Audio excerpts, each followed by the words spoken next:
última aula falamos da importância da arqueologia no estudo do Antigo Testamento. Nesta aula, continuaremos na abordagem da mesma temática, explorando a existência de povos e personagens que apenas foram citados na Bíblia. Uma das críticas sobre a Bíblia diz respeito à transmissão do texto bíblico. Para os críticos, a Bíblia não é um documento histórico confiável. No entanto, a confiabilidade do texto bíblico tem sido comprovada pelas descobertas arqueológicas.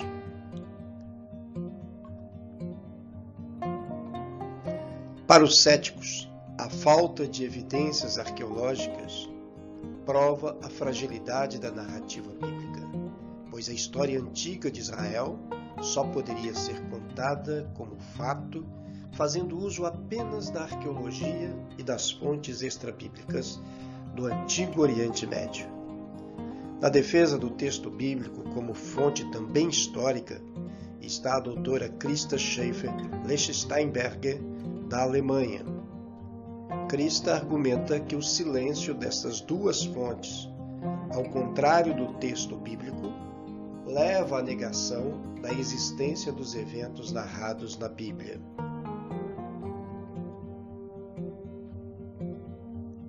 A arqueologia, principalmente a arqueologia bíblica, tem uma máxima que norteia as suas pesquisas. A falta de evidências não é, de forma alguma, evidência da falta. Os achados arqueológicos têm contribuído para a construção do passado. É necessário lembrar que restam muitas coisas a descobrir, pois é muito provável que os achados arqueológicos não totalizem 30% do que ainda falta descobrir. Os hititas, um povo esquecido pela história.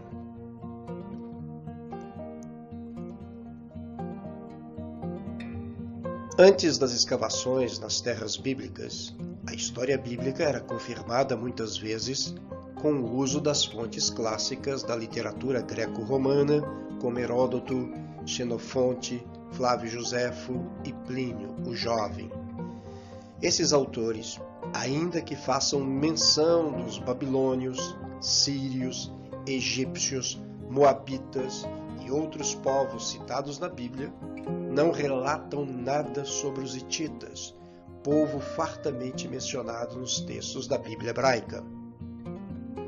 Segundo os textos da Bíblia hebraica, os hititas eram descendentes de Et, filho de Canaã e neto de Cã.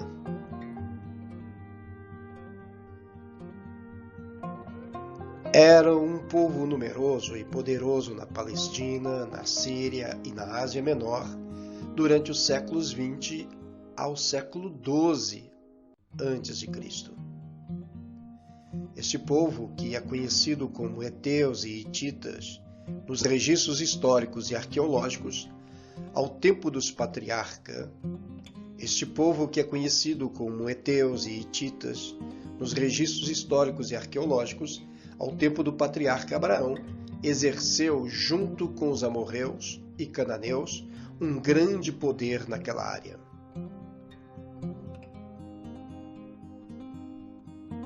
Alguns fatos históricos envolvendo o povo hitita são citados na Bíblia, tais como Abraão os encontrou em Hebrom, Gênesis 23, Esaú casou-se com duas heteias, Gênesis 26, versículos 34 e 35, quando Moisés peregrinou com o povo na região de Berseba e enviou os 12 espias para reconhecer a área onde iriam ocupar, os heteus são citados como um dos povos das montanhas ao sul da Palestina.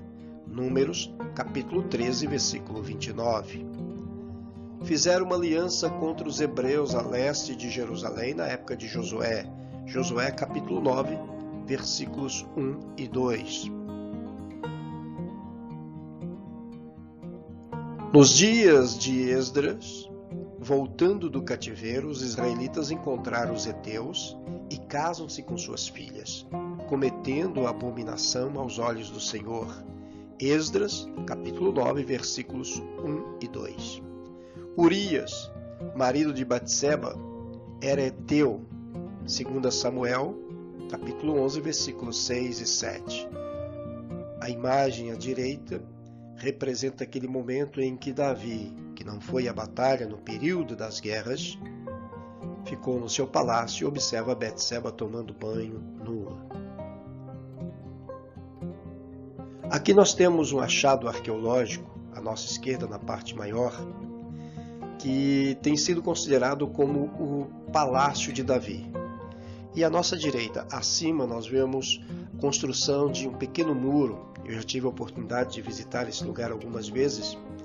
É considerado a casa de Batseba. E na imagem menor, nós podemos ver como era, de fato, após uma reconstrução tridimensional em 3D, a partir de relatos arqueológicos, a sacada do Palácio de Davi, que ficava mais ou menos a 6 metros da casa de Batseba.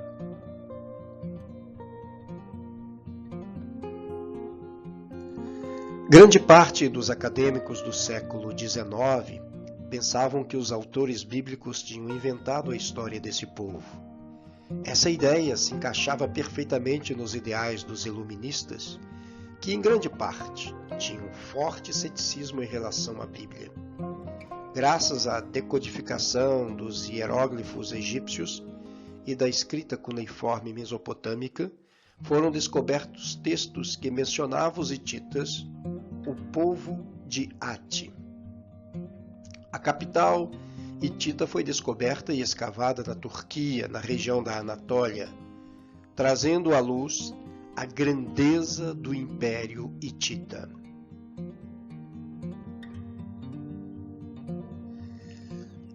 A Bíblia, em Josué, no capítulo 1, versículos 2 a 4, relata que este povo estava localizado na região entre o Líbano, Turquia e o rio Eufrates. A Tussa, a capital do Império Hitita, foi descoberta por uma expedição arqueológica alemã.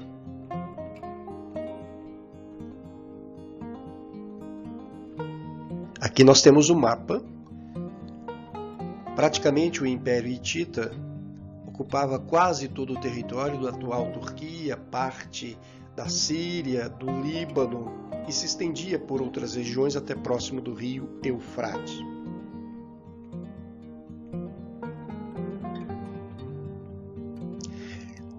Estas escavações foram feitas na Turquia Central, na Anatólia, mostrando um vasto e extremamente próspero império.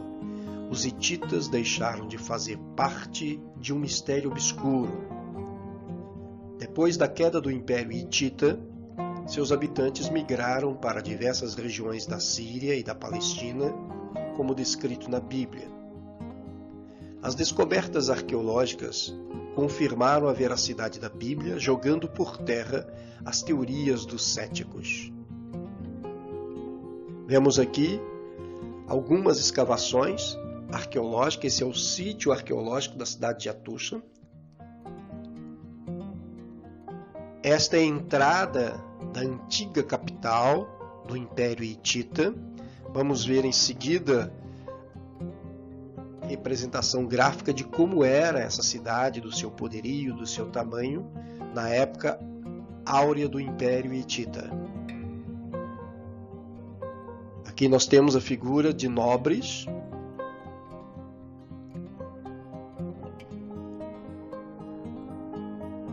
A Batalha de Kadesh é o evento mais famoso da história hitita, quando o príncipe Hattusilis, tio do rei Mutuatalis, combateu o exército de Ramsés II do Egito nas proximidades da cidade de Kadesh. A dramática batalha, segundo relatos egípcios, o próprio faraó precisou usar a espada para salvar a sua vida, terminou sem vencedores, mas ambos os lados reivindicaram a vitória. A batalha é ricamente detalhada em escrituras egípcias e a descoberta dos sítios hititas na Turquia confirmaram o triunfo hitita sobre o Egito. Vemos aqui no campo de batalha os hititas, uma representação egípcia desta batalha. À nossa esquerda nós temos o local da batalha, Kadesh, que fica a noroeste da Síria, ao sul da atual Turquia, próximo da antiga cidade de Kadesh. Quem controlasse essa cidade controlaria todo o comércio do antigo Oriente Próximo. À nossa direita, acima, temos ruínas dessa cidade e abaixo temos detalhes da batalha. Aqui, mais uma vez, uma representação egípcia. Os egípcios nunca relatavam suas derrotas, apenas suas vitórias.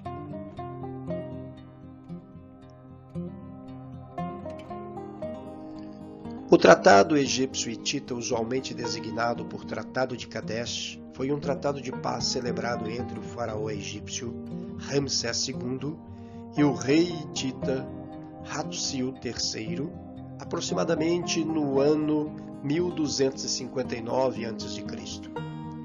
O Tratado de Kadesh marcou o fim oficial das negociações entre as duas grandes potências do antigo Oriente Próximo, que se seguiram aos conflitos armados de grandes proporções que culminaram na célebre Batalha de Kadesh, travada 16 anos antes.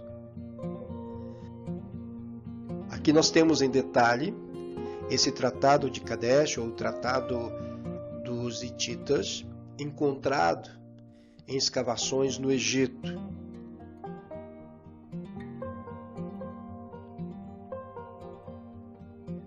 O acordo tinha como objetivo o estabelecimento de relações pacíficas entre as duas partes. O Império Hitita, omitido nos escritos antigos e citado apenas na Bíblia, parecia ser o argumento ideal para os críticos que afirmavam que as escrituras sagradas não passavam de fábula. Mais uma vez, a arqueologia vem resgatar a veracidade bíblica. Vamos conhecer um pouco mais sobre os hititas nesse pequeno documentário.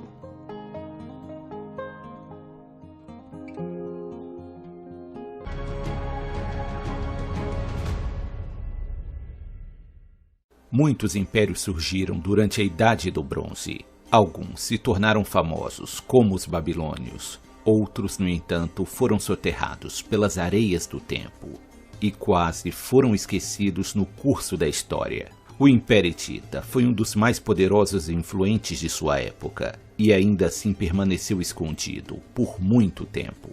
Os hititas eram um povo indo-europeu que em 2000 a.C.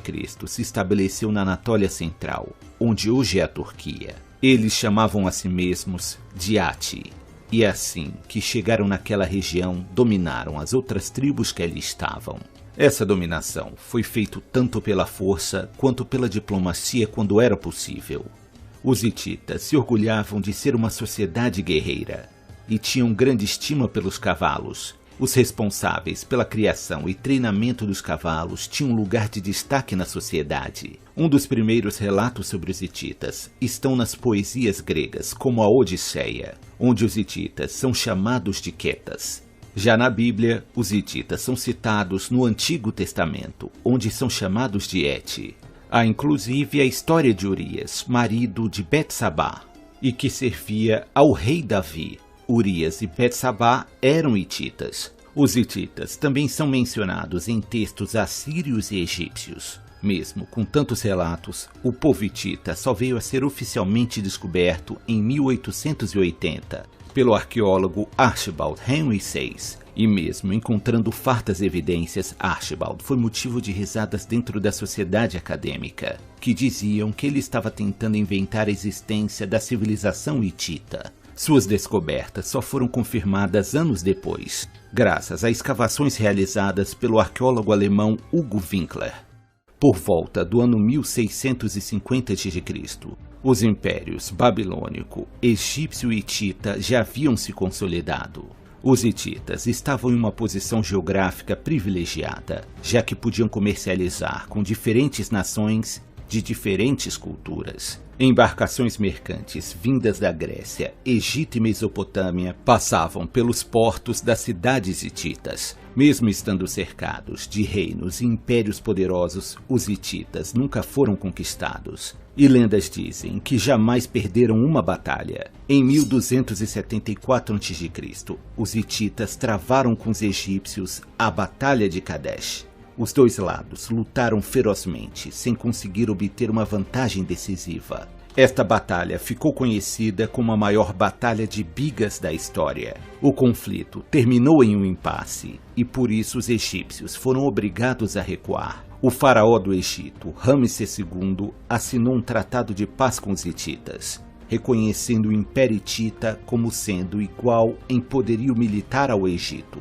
Por diversas vezes, os hititas detiveram invasões assírias, babilônicas, egípcias e gregas. O equipamento militar de seu exército era composto por capacetes e armas de bronze, além de couraças pesadas feitas com pequenas placas de bronze, e é atribuída aos hititas serem uma das primeiras civilizações a dominar a metalurgia do ferro. Os hititas também tinham a fama de possuir as melhores carruagens de guerra de sua época.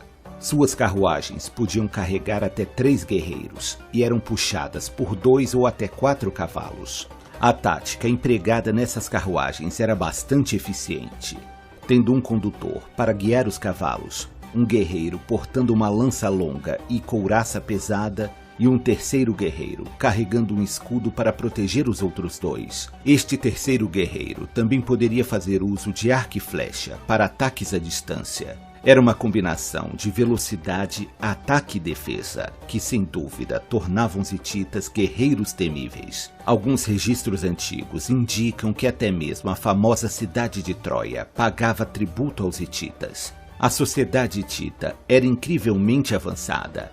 Eles possuíam sua própria escrita hieroglífica, que depois foi mudada para a escrita cuneiforme, copiada dos assírios. Possuíam um estilo de arte muito bem detalhado e leis bem estabelecidas e severas. A cidade que foi capital de seu império foi Atusa, cujas ruínas existem até hoje. Na área da política, eles eram governados por um rei, que deveria demonstrar competências sociais e militares, e um conselho de nobres, chamados Pancus, que faziam o papel de magistrados, julgando os crimes ou decidindo questões menores do dia a dia. Entre os hititas, até mesmo os escravos tinham direitos na sociedade. Quando o assunto era religião, os hititas eram incrivelmente tolerantes. Eles cultuavam deuses de diversos povos e respeitavam as crenças até mesmo de seus inimigos. Isso rendeu aos hititas o título de o povo dos 1000 deuses. Em seu auge, o Império Hitita se estendia desde a Turquia até partes do Líbano e Síria.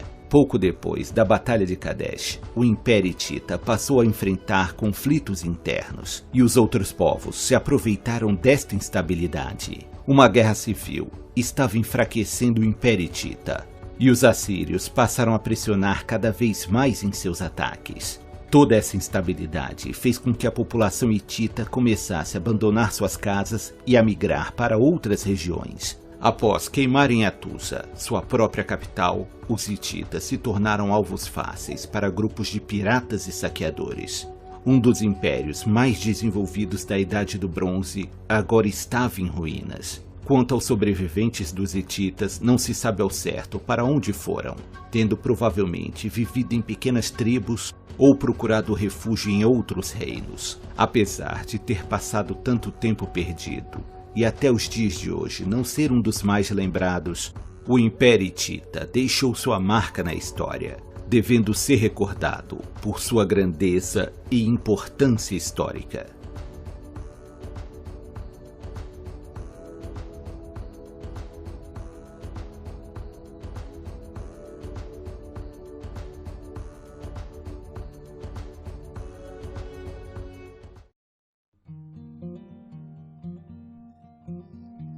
Quem foi o último rei da Babilônia?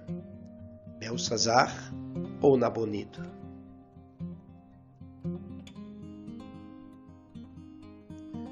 Quem foi o último rei do Império Babilônico? A história diz que foi Nabonido.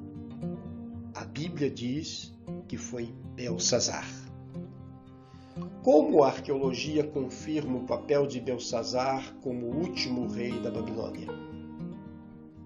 Por muitos anos, críticos da Bíblia afirmavam que o rei Belsazar, mencionado no livro de Daniel, nunca existiu. Eles defendiam essa ideia porque os arqueólogos nunca tinham encontrado provas da existência dele. Mas isso mudou em 1854.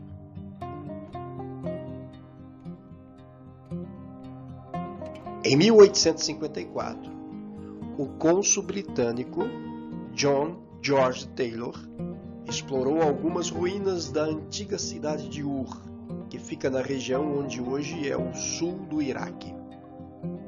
Ali, dentro de uma grande torre, John encontrou alguns cilindros de argila, cada um medindo cerca de 10 centímetros de comprimento. Esses cilindros continham inscrições cuneiformes. Um dos cilindros incluía uma oração desejando vida longa ao rei babilônico Nabonido e ao seu filho mais velho, Belsazar. Até os críticos tiveram que concordar.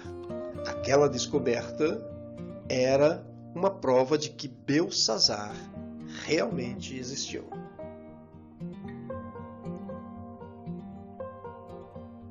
Temos aqui o cilindro, a parte maior, um detalhe do cilindro na mão do arqueólogo e alguns outros textos encontrados em sítios arqueológicos de Babilônia.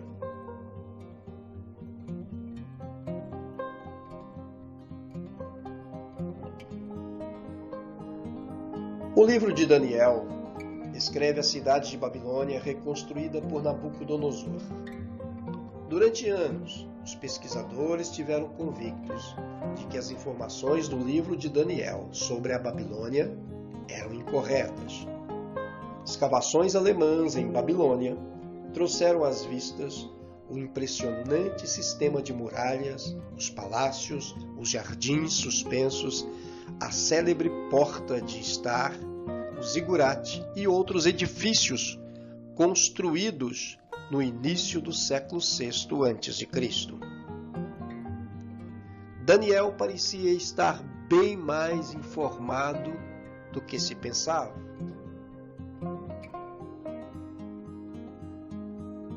Esta é uma representação gráfica a partir também de elementos arqueológicos de como era a cidade de Babilônia, com aproximadamente 100 a 200 mil pessoas habitando nesta região. Nós temos a entrada, que é a porta de Estar, logo depois o complexo à direita do Palácio Real e em seguida o zigurate.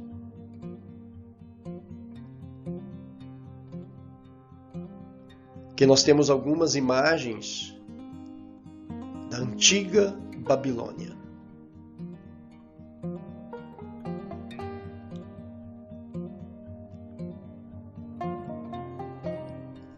Todas as fontes da antiguidade que falam do Império Babilônico mencionam Nabonido como sendo o último rei.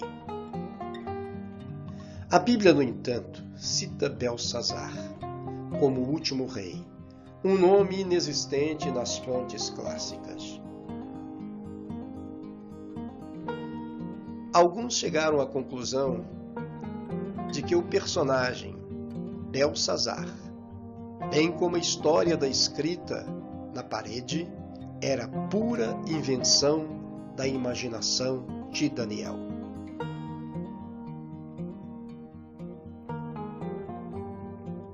Isso terminou quando os arqueólogos encontraram um texto em escrita cuneiforme que descreve um episódio interessante. Perto do fim do seu reinado, Nabonido, o último rei da Babilônia, deixou a cidade por vários anos para ir viver num oásis no meio do deserto da Arábia. O texto não diz qual o motivo. Ao partir, Nabonido colocou seu filho no trono como co-regente.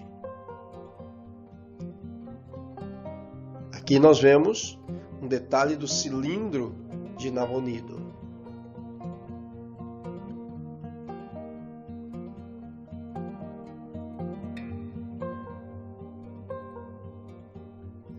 Um outro texto, encontrado um pouco mais tarde, diz que Nabonido tinha um filho chamado Belsazar. O texto bíblico foi confirmado, pois o co-regente da Babilônia, Belsazar, foi de fato o último rei de Babilônia. O último rei da Babilônia havia sido Nabonido, conforme a história registrada. Tabletes foram encontrados mais tarde, mostrando que Belsazar era filho de Nabonido e co-regente da Babilônia. Aqui nós temos uma imagem interessante quando Belsazar faz uma grande festa, utilizando utensílios do templo, e uma mão aparece na parede escrevendo Mene, Mene, Tekel, Upharsin. E ninguém podia traduzir, interpretar. Nesse período ainda estava na Babilônia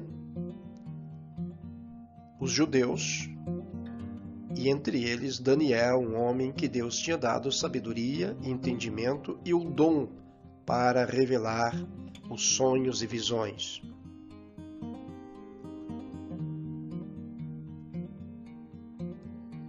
Na condição de rei co-regente, Belsazar podia oferecer a Daniel o terceiro lugar no reino, se ele lesse a escrita na parede. Daniel capítulo 5, versículo 16. Mas eu soube que você é capaz de dar interpretações e de resolver mistérios. Se você puder ler essa inscrição e dizer-me o que significa, você será vestido com um manto vermelho e terá uma corrente de ouro no pescoço, e será o terceiro em importância no governo do reino. Aqui se vê a natureza de testemunha ocular do registro bíblico, frequentemente confirmado pelas descobertas arqueológicas. O que Belsazar oferece a Daniel é o terceiro lugar no reino, porque ele ocupava o segundo. Seu pai, Nabonido, estava no retiro, num oásis no deserto da Arábia. Portanto, o último rei em comando, antes das tropas de Ciro dominar Babilônia, foi, de fato, Belsazar.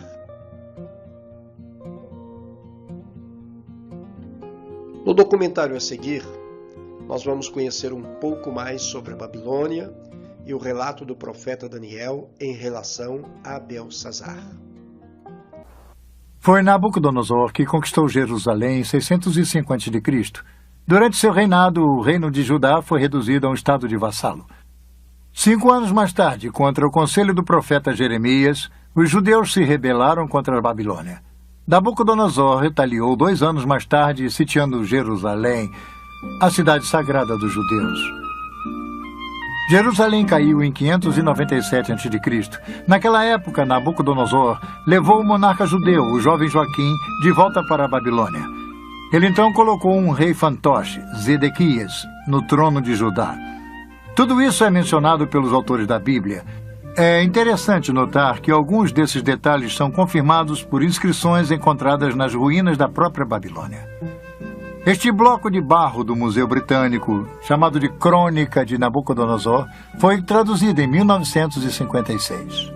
Ele registra a derrota dos egípcios em Caxemir em 605 a.C., nos conta sobre a subida de Nabucodonosor ao poder, menciona a conquista de Jerusalém e a nomeação de Zedequias como rei fantoche em Judá. Esta é uma confirmação surpreendente dos famosos eventos da história bíblica. Mas, uma década mais tarde, a Judéia se rebelaria pela última vez. O rei fantoche de Jerusalém, Zedequias, fez uma trama com os egípcios. Nabucodonosor reagiu com um ataque final devastador. Durante 18 meses, a cidade ficou sitiada. Finalmente, no verão de 587 a.C., Nabucodonosor conquistou e dessa vez destruiu Jerusalém e seu templo. Ele pilhou seus tesouros e levou a maior parte da população restante para a Babilônia.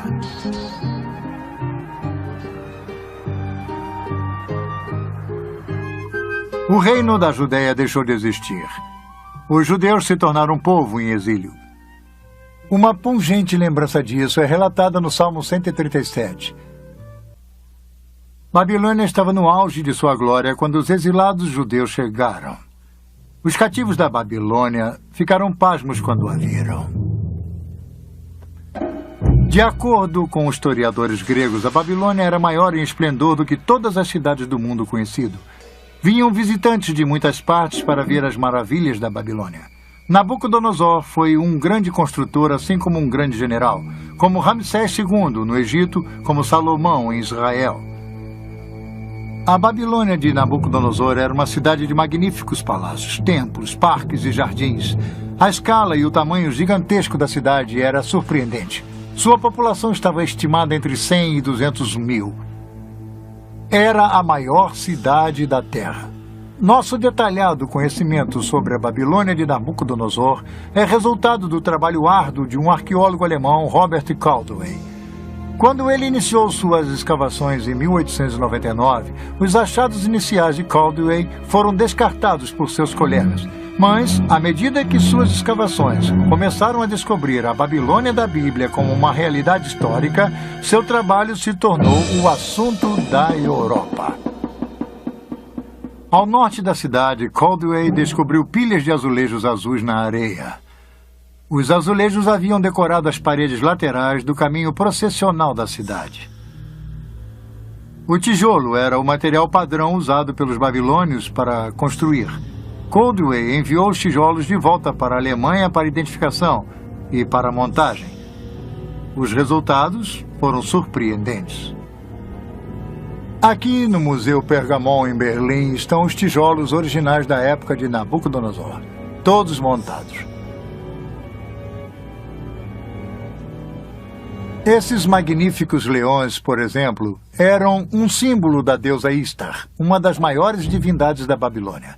Havia 120 desses leões ladeando o caminho para o enorme portão de Istar. Esta é a visão do caminho processional da Babilônia de hoje.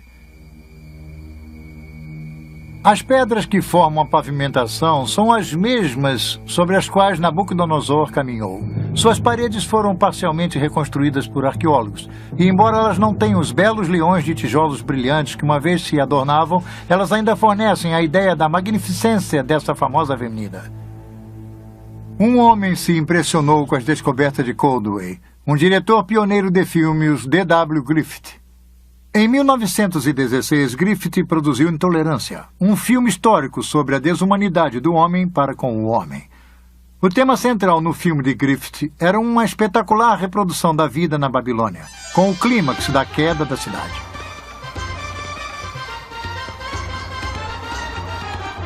No filme, Griffith traz de forma mágica para a tela a magnificência e a grandiosidade da Babilônia de Nabucodonosor, uma cidade que havia sido enterrada durante 25 séculos. Quando usamos a expressão esplendor pagão, ela poderia ter sido criada para a antiga Babilônia.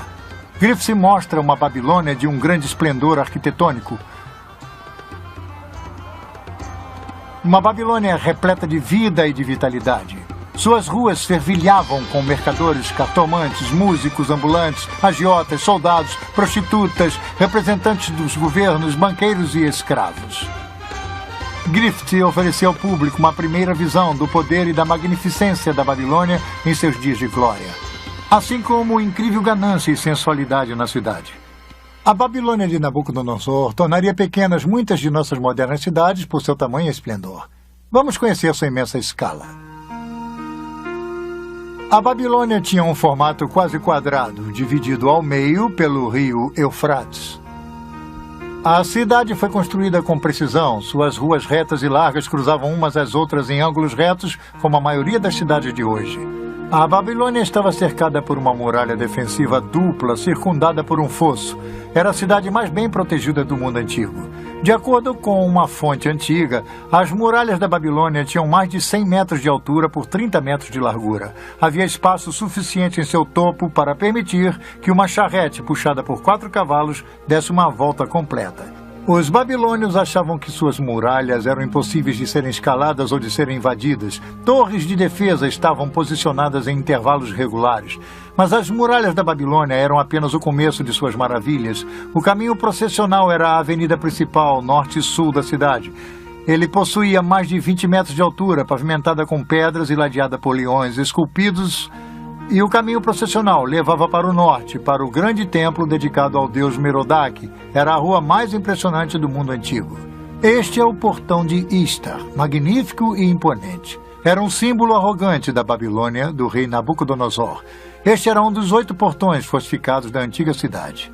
Eles o batizaram em homenagem a Istar, a popular deusa do amor. Imaginem o que era. A Babilônia estava em seu zênite. Suas muralhas altas mostravam brasões com os símbolos coloridos de um grande império. Babilônia era impressionante, mas também era notória por sua decadência e por sua sensualidade. Afastada do verdadeiro Deus, viciada ao comércio e à idolatria, a decadência mora e a corrupção em Babilônia chegaram a um tal nível que ela se tornou conhecida como o Poço do Vício. Essa seria uma distinção e tanto, principalmente com o clima licencioso que dominava o antigo Oriente Próximo. Novamente vemos a Babilônia como um símbolo de tudo que é oposto aos caminhos de Deus. Obcecado por seus prazeres malévolos e repleto de orgulho por seus grandes feitos, o povo da Babilônia, assim como seu rei, se encaminharam para o seu dia de ajuste de contas. Após um reinado de 43 anos, Nabucodonosor morreu em 562 a.C. Foi sucedido por 4 reis num período de 7 anos, cada sucessor mais fraco do que o outro. O último rei de Babilônia foi Nabonide ou Nabone. Ele assumiu o trono em 55 a.C. Seu filho e príncipe coroado era Belsaruzur ou Belsazar, chamado pela Bíblia. Por motivos que não são totalmente esclarecidos, o sábio e excêntrico Nabonidos passou os últimos 10 anos de seu reino no distante oásis de Tema, na Arábia, estudando história e religião. Enquanto Nabonidos se encontrava afastado, seu filho Belsazar reinava na Babilônia. Agora temos um fascinante relato detetivesco da Bíblia. Durante séculos, o nome de Belsazar não foi encontrado em outro lugar a não ser no livro de Daniel. Os historiadores citavam Nabonidos como sendo o último rei da Babilônia, mas nada de Belsazar. Não é de admirar que alguns céticos tenham rejeitado as declarações de Daniel sobre Belsazar, rotulando-as de ficção, ou um dos erros históricos da Bíblia. Porém, em 1854, vários pequenos cilindros de barro apareceram. Eles foram encontrados aqui, em Ur, na Mesopotâmia. Tinham inscrições com relatos da reconstrução de um zigurates pelo rei Nabonidos. As inscrições eram concluídas com orações pela saúde de Nabonidos e de seu filho mais velho, o príncipe coroado, Belsazar. E quanto a mim, Nabonidos, o rei da Babilônia, proteja-me de pecar contra qualquer divindade exaltada e me conceda uma vida longa, e no coração de Belsazar, meu filho primogênito, crie o temor pela exaltação da divindade.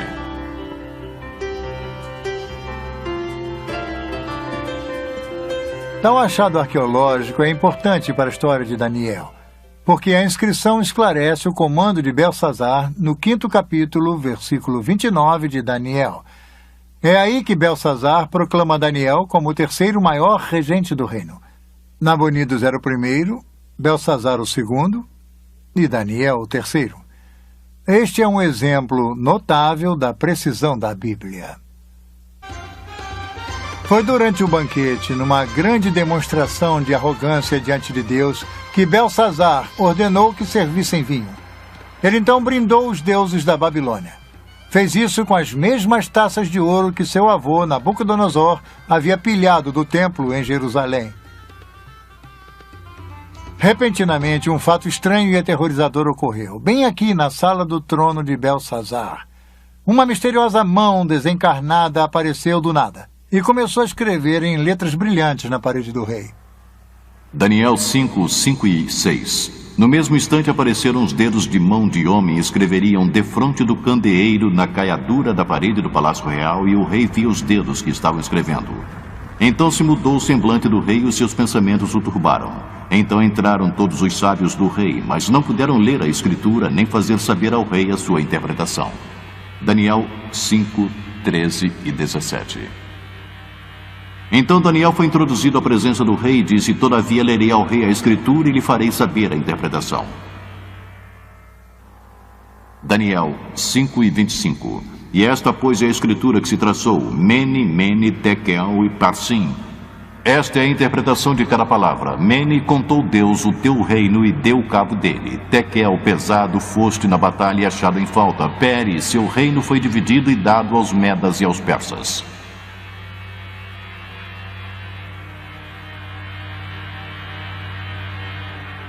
Literalmente, as palavras Mene, Tekel e Peres eram os nomes de pesos comuns babilônicos. Antes das moedas serem inventadas, os negócios eram feitos através de lingotes de metal como moeda. Precisavam ser pesados numa balança com medidas precisas, como este leão de 2 menes, para pesar o seu valor. A interpretação de Daniel da escritura na parede foi feita através do significado de raiz. Mene, significando contar, Tekel, pesado, e Parsim, dividido. O tempo da Babilônia havia se esgotado.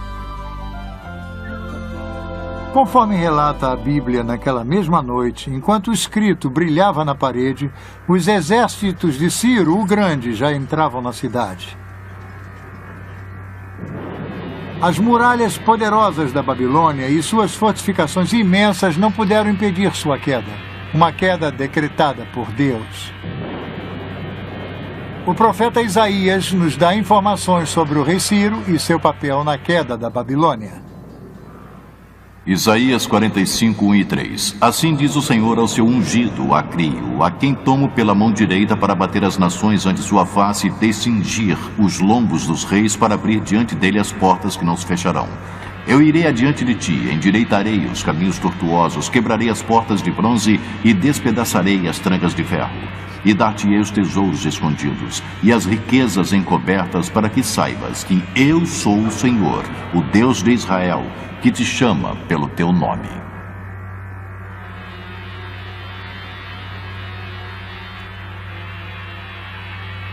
A Escritura nos dá a ideia da forma surpreendente com que Ciro capturou a Babilônia. Com suas muralhas maciças, Babilônia parecia inexpugnável, mas, desconhecido pelos babilônios, Ciro havia armado um plano engenhoso. A Bíblia não fornece os detalhes, mas é descrito em grande detalhe pelos antigos historiadores Heródoto e Xenofon. Enquanto Belsazar festejava, tropas persas estavam ocupadas rio acima, desviando o curso do rio Eufrates. O rio normalmente fluía por baixo dos portões maciços e entrava pela cidade. Aí os persas cavaram um canal. Isso redirecionou o rio para um velho leito. O Eufrates começou a ficar mais baixo, permitindo que os persas atravessassem por baixo dos portões e entrassem na Babilônia. Relatos nos contam que Ciro colocou um espião na cidade, e naquela noite ele destrancou os portões da muralha interna. Através desses portões, o exército de Ciro entrou na cidade e os babilônios foram totalmente surpreendidos. A Babilônia era tão grande que, quando as partes externas foram invadidas, os que moravam no centro da cidade não sabiam do ataque. Belsazar e seus convidados continuavam com seu desafio idólatra a Deus até que foi tarde demais, como o livro de Daniel nos conta. Naquela mesma noite, Belsazar, rei dos babilônios, foi assassinado. A maior cidade da antiguidade havia sido tomada. A cabeça de ouro de Daniel 2 foi substituída pela arca e pelas armas de prata, o leão pelo urso. A Babilônia era o colosso econômico do mundo antigo, mas havia se tornado um exemplo de decadência moral e de corrupção. Seus líderes haviam se embebedado com o próprio poder. A queda da Babilônia nos ensina uma lição que às vezes esquecemos. Deus reina na história. É uma lição para nós hoje em dia. A Babilônia acabou como grande potência. Mas a Babilônia já havia caído antes. Será que se ergueria novamente?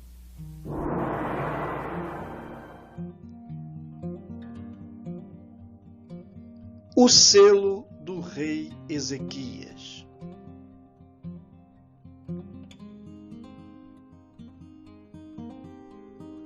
Ezequias foi um dos mais notáveis reis de Judá. O rei Ezequias governou por 29 anos, entre aproximadamente 715 e 686 a.C. Os feitos de Ezequias estão registrados nos livros de 2 Reis, 2 Crônicas e Isaías. De acordo com o livro de 2 Reis, Ezequias foi um monarca incomparável na história de Judá, principalmente por liderar reformas religiosas. 2 Reis, capítulo 18, versículo 5 diz: Ezequias depositou toda a sua confiança em Yahvé, o Senhor Deus de Israel, de modo que não houve semelhante a ele entre todos os reis de Judá, nem antes, nem depois dele.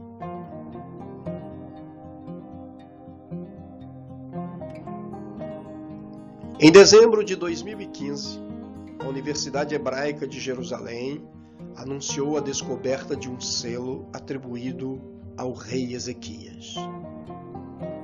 Este é o primeiro selo de um rei do relato bíblico encontrado numa escavação arqueológica oficial.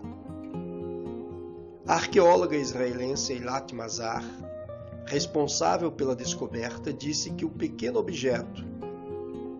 A arqueóloga israelense Eilat Mazar, responsável pela descoberta, diz que o pequeno objeto mede 9,7 por 8,6 milímetros, aproximadamente o tamanho de uma unha humana, e contém as palavras pertencente a Ezequias, filho de Acás, rei de Judá.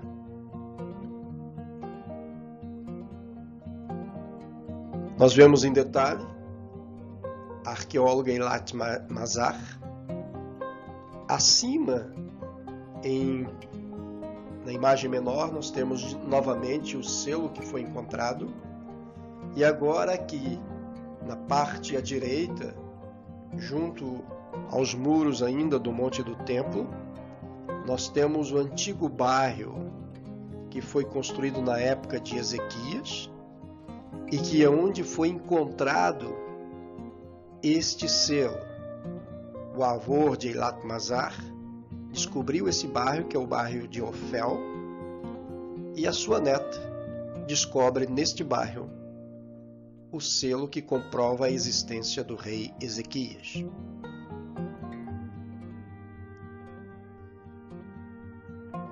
O documentário a seguir foi produzido pela TV Record para o programa Domingo Espetacular. Ele nos dá uma clareza maior sobre a importância desse achado, que revela mais uma vez a existência de um rei citado apenas na Bíblia, o rei Ezequias. Agora, os detalhes de uma pesquisa que resultou numa importante descoberta sobre a história da humanidade. Durante escavações em Israel, arqueólogos encontraram um pequeno objeto com uma inscrição. Ela confirma a existência de um personagem que o mundo só conhecia através da Bíblia. Uma descoberta pequena no tamanho. Apenas 1 centímetro de diâmetro e 9 milímetros de espessura. Mas gigante no significado. É uma evidência de que a Bíblia tem seus fundamentos históricos reais, verdadeiros. Este é o selo de Ezequias. Análises comprovaram que o objeto tem cerca de 2.700 anos. Ele foi encontrado durante escavações num sítio arqueológico de Jerusalém, em Israel. Os pesquisadores trabalham há mais de 30 anos nas ruínas de Ofel, bairro no sul da cidade. Muito já foi revelado. Ainda é possível ver aqui restos de casas, praças, locais para oração, além de restos de muralhas com milhares de anos.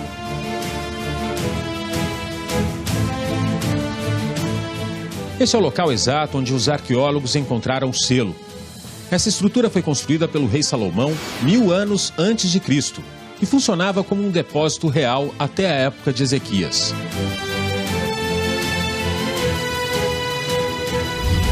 Aqui eram guardados água e vinho, que eram colocados nessas jarras ainda intactas. O selo real funcionava como um carimbo que garantia ao rei a propriedade de bens de consumo tão preciosos naquela época. Também conhecido como bula, esse tipo de selo era usado para autenticar e lacrar documentos escritos em papiro ou pergaminho, que, quando prontos, eram enrolados e amarrados com pequenas cordas. Só então eles recebiam a impressão do anel oficial. Outros exemplares de selos do rei Ezequias já eram conhecidos, mas haviam surgido no mercado negro de antiguidades, sem que ninguém soubesse a procedência. O achado confirma a existência de um dos reis mais antigos e famosos da história. O selo traz a seguinte inscrição em hebraico antigo: pertencente a Ezequias, filho de Acás, rei de Judá. Na época em que Ezequias viveu, parte do território onde hoje está Israel era dividido entre o reino de Judá, ao sul, e o reino de Israel, ao norte. No livro de Reis, a Bíblia conta que no 3º ano de Oséias, filho de Elá, rei de Israel, começou a reinar Ezequias, filho de Acás, rei de Judá.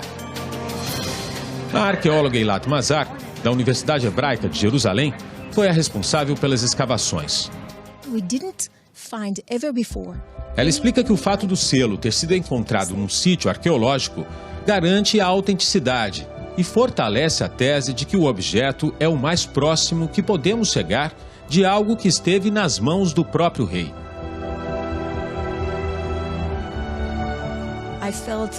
Eilat conta que quando viu pela primeira vez o selo, sentiu uma enorme responsabilidade e um privilégio, e que foi melhor até do que achar uma joia. Ela explica: se tivessem encontrado uma coroa ou outro objeto usado por um rei, nunca saberiam a quem de fato pertenciam, pois as joias não trazem nomes. Já um selo é uma assinatura.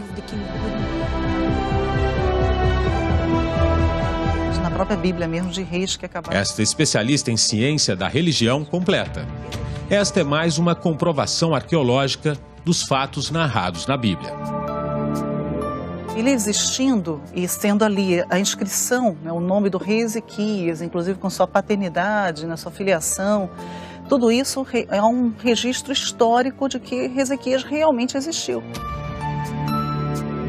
E é um grande significado para a história, é um grande significado para a teologia, e um grande significado para a arqueologia. O reinado de Ezequias durou 29 anos, entre os séculos 8 e 7 a.C. Ele ajudou a purificar o templo de Salomão, que havia sido profanado pelos antecessores. Ezequias reorganizou os cultos e mandou destruir os altares dedicados à adoração de ídolos. Para garantir mais segurança, Ezequias foi além. Expandiu a cidade além dos muros que a cercavam e criou um outro bairro, Ofel, exatamente o local onde o selo foi encontrado pelos arqueólogos. Há décadas que o rei Ezequias é um personagem presente na história da família dessa pesquisadora. Foi o avô dela, o arqueólogo Benjamin Mazar, o responsável pela descoberta do bairro de Ofel, em 1986.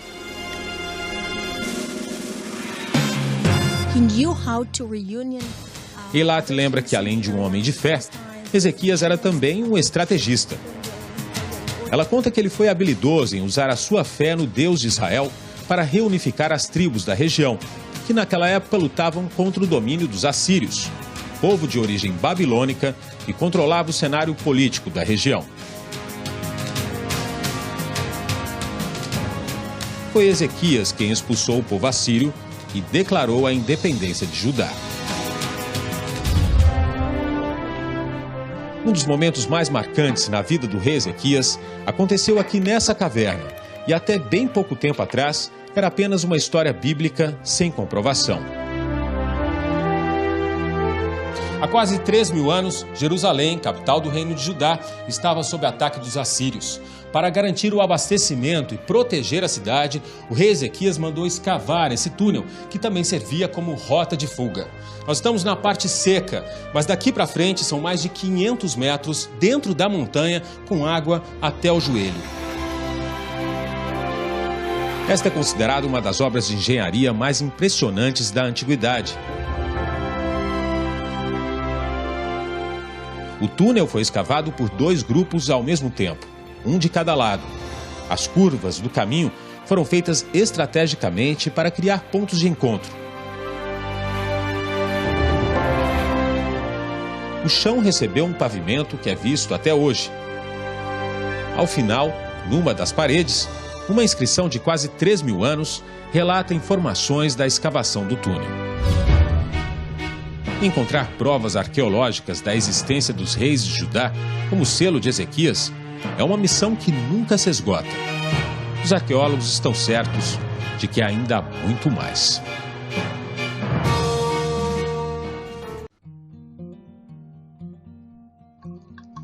Chegamos ao fim de mais uma aula do módulo 2, Arqueologia do Antigo Oriente Próximo. Na próxima aula, ainda trataremos sobre a maior descoberta arqueológica do século XX, os manuscritos de Qumran, ou manuscritos do Mar Morto.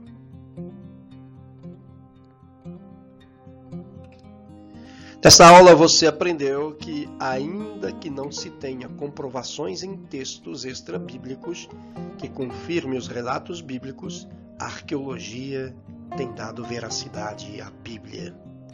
Reconheceu que os achados arqueológicos para a comprovação e compreensão da história bíblica. Relacionou os achados arqueológicos tanto de fontes textuais quanto de artefatos com a integridade do texto bíblico.